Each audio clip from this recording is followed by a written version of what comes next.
Happy Monday, everyone. Meteorologist Kenny Miller here with your extended 1 minute forecast. Going to go ahead and look at what's happening now in our current radar. Still seeing some of those scattered showers up towards the far north. We have that line of storms north of Dickinson up towards the Minot area, back towards the west as well. Still seeing some of that heavy rain down towards the Bowman area into portions of far eastern Montana. That's going to keep those western locations pretty wet over the next several hours or so. We're still dry in those south central areas down towards Bismarck, down towards Mobridge as well, and back towards the east. Your time's coming a few hours later. 10 o'clock to 2 a.m. is about when we anticipate to see some of that rain in our central locations. We want to go ahead and note again that we do have a flooding concern for our central and eastern locations once some of those strong storms begin to develop later on this evening. Some of these areas may see some rain totals in excess of 4 inches. Not everyone in the green is going to get the 4 inches. Perhaps no one will get the 4 inches, but there may be some localized areas that do see those total rainfall amounts, and rainfall rates may be in excess of 1 to 2 inches per hour. So that's a pretty good rain. Maybe be extra careful if you do head out tonight to do some driving, as some of those roadways, particularly in those low-lying areas, may get a bit covered here as far as those rainfall totals are concerned here.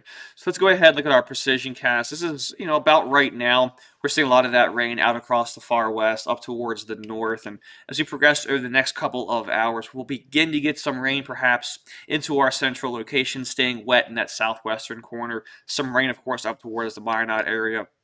It's about 11 to 12 o'clock or so is when we expect to see some of those stronger storms down towards the far south, south of the capital city, begin to fire up here for us.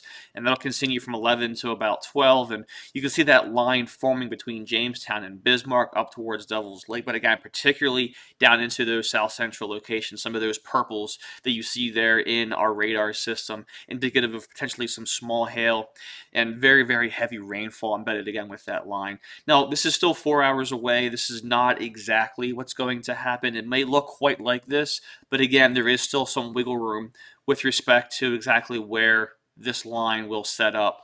As we progress further along to about 2 a.m., again, you just continue to get that very heavy rainfall back towards the east in those south central locations, drying out a bit up towards the north, out towards the west as well. Some lingering scattered showers through the overnight hours, really into much of tomorrow morning as well. But again, by about 2 a.m. or so, most of that heavy rain is in those south central locations. May extend into the Bismarck area. We'll see exactly where they do set up back towards the east as well. Again, as far as that severe threat, right now, 1 to 2 inch hail is probably the max of what we might see in some of these lines. Some wind gusts may get to that 60 mile per hour range.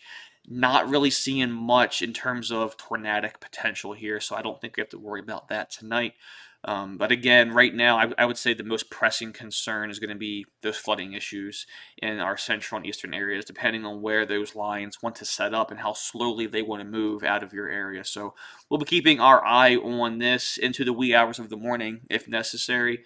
So stay tuned to the KX News Facebook page and to our live 9 and 10 o'clock shows later on this evening for any and all updates with respect to what to expect really through the first few hours of tomorrow morning.